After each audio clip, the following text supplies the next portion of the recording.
Snowflakes drifted lazily from the pale sky, each one tumbling silently toward the quiet town nestled between the pine-covered hills. The air was crisp, carrying the faint scent of wood smoke that curled from chimneys, while the streets were lined with slushy paths where boots had tramped back and forth. It was December, just days before the holiday season, and though the weather was harsh, the town carried its own warmth.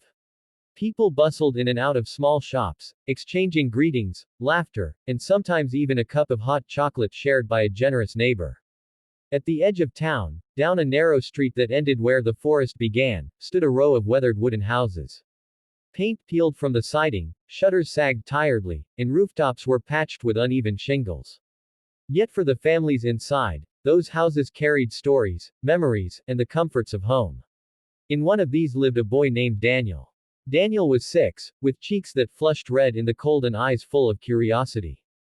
More than anything, he loved stories, especially the ones his grandmother told about brave knights, clever foxes, and ordinary people who became heroes through kindness. Those tales shaped the way Daniel looked at the world. He believed that even in the harshest winter, magic could be found in the smallest act of care. One frosty morning, Daniel tugged on his little red coat, the one with a stubborn zipper his mother had tried to fix many times, and stepped outside to play. Fresh snow powdered the ground, crunching under his boots as he walked along the narrow lane beside his house. He crouched down to scoop snow into his mittened hands, shaping it into lumpy balls that crumbled before he could throw them. The world was quiet, as if holding its breath. And then Daniel saw the puppy. It sat alone at the edge of the path, golden fur tangled with frost, ears drooping with exhaustion. Snowflakes clung to its whiskers, and its dark eyes, wide, uncertain, yet hopeful, stared straight at him. Daniel froze. He had heard his mother speak of stray animals before, of how hard winter could be for them. Now one sat right in front of him, trembling. The puppy tilted its head as if asking a silent question, "Will you help me?" Daniel crouched down to its level. He didn't know much about dogs, but he remembered his grandmother's words, "Kindness doesn't need instructions, it begins with the heart." So he spoke softly, his breath turning to clouds in the chill. "Hi there, little one. Are you cold?" The puppy wagged its tail weakly, moving closer, as though Daniel's voice itself was warmth. He looked back toward his house, then at the dog. He knew his parents might worry about bringing an animal inside. Money was tight, food sometimes scarce, but he couldn't leave it to freeze. He thought of the knights in his grandmother's stories. They faced storms and dragons, and their greatest strength had always been compassion. If they could save kingdoms, surely a boy could save a puppy. Slowly, Daniel stretched out a mittened hand. The puppy sniffed it and licked the wool. Daniel smiled. "You're not alone anymore." He carried the little creature inside. His mother gasped when she saw him, her hands dusted with flour from baking bread. "Daniel. What on earth?" Words tumbled from his mouth as he explained. "It was alone, Mama. It was shivering. Please, we can't just leave it." She sighed, brushing hair from her forehead. Life had never been easy. Daniel's father worked long hours at the mill, and money stretched thinner than they liked to admit. A dog meant another mouth to feed, another responsibility on weary shoulders. But when she looked at her son's pleading eyes, and then at the puppy's desperate ones, her heart softened. She remembered being a child when her own parents had taken in a stray despite having little. That animal had been her friend through hard years. "All right," she said gently. "Just for tonight. We'll give it food, water, and a warm place to sleep. But we'll see after that." Daniel's face lit up. He set the puppy in a basket near the stove, lined with blankets. It curled up at once, sighing in relief. Daniel stroked its ears and whispered, "You're safe now." Word traveled quickly through town. The next day, when Daniel and his mother visited the bakery, neighbors stopped them to ask about the dog. Some warned of the costs. Others praised Daniel's compassion. Mrs. Carter, the librarian, bent down to meet Daniel's eyes. "You did a brave thing, young man. Kindness, even to the smallest creature, grows bigger than we imagine." Her words stayed with him. Over the weeks that followed, the puppy, whom Daniel named Snowy, grew stronger and livelier. It followed him everywhere, tail wagging as though Daniel were its whole world. Something else happened, too. Neighbors who had once been too busy to talk began stopping by with scraps of food or help for Snowy. Mr. Thompson carved a wooden bowl for its meals. The baker's wife saved crusts to crumble into broth. Slowly, what began as one boy's kindness spread throughout the community. The town, already close-knit, grew warmer still. People smiled at each other more often, shoveled snow for neighbors, shared firewood, checked on the elderly.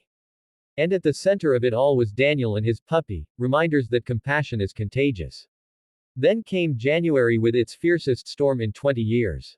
Snow buried rooftops and roads, winds howled like wolves, and for 2 days families stayed inside, huddled around stoves.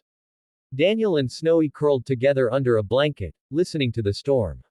On the third day, when the blizzard finally eased, Daniel's father set out to check on neighbors. Daniel begged to go, and though hesitant, his father agreed. Snowy bounded beside them, golden fur bright against the drifts. They trudged through knee-deep snow, house to house. Most families were safe, though shaken. But at the edge of town, they reached old Mr. Harlan's cottage, nearly buried in snow, its chimney silent. Mr. Harlan was a gruff old man who lived alone, rarely speaking to anyone. Yet Daniel remembered his grandmother's words, kindness is not just for friends, but for everyone, especially those hardest to love. They pushed inside and found him weak with cold and hunger, out of firewood, hands trembling as he tried to light a candle. Without hesitation, Daniel's father carried in wood. Daniel and Snowy stayed by his side. The puppy licked the frail hand, and Mr. Harlan's stern face softened into a smile few had ever seen. From that day, Mr. Harlan was never left alone again. Neighbors visited, bringing food and warmth. He, in turn, shared stories of his younger days, tales no one had known. All because one boy's kindness had sparked a chain of care reaching even the loneliest heart. Winter finally gave way to spring. Snow melted, green shoots pushed through thawing earth, and life returned to the valley in color. Yet the lessons of that winter remained. Daniel had grown, not just taller, but deeper in heart. He knew now that kindness was not always easy. It required patience, sacrifice, sometimes even courage. But he also knew that kindness held a power stronger than any storm, the power to change not just one life, but many. Snowy, once a lonely stray, became the town's favorite companion. Children played with him in the fields, elders patted his head fondly, travelers smiled at the sight of him trotting proudly beside Daniel. He was a living reminder of what could happen when compassion met action. One evening, Daniel sat with his grandmother as the sun sank behind the hills. She stroked his hair, her voice warm. You see, Daniel, the greatest stories are not written in books. They are lived. And you, my dear, are living such a story. Daniel hugged her tightly, Snowy curled at their feet. He felt proud, not because people noticed, but because he had discovered something true. Kindness was not just an act, but a way of being. As the stars twinkled overhead, he whispered a promise to himself and to Snowy. No matter where I go, or how old I grow, I will always choose kindness. Years later, when Daniel was grown, people still remembered that winter. They spoke of the boy who knelt in the snow to comfort a lonely puppy, and how that small choice brought a whole town closer. Children who heard the story grew up believing in kindness. And each winter, when the first snow fell, families looked for ways to help others, whether human or animal, remembering the lesson passed down from Daniel and Snowy. For in the end, it was never just about one boy or one dog. It was about the truth that kindness, once begun, never ends. It lives on, passed from one heart to another, like a flame that can light the darkest night.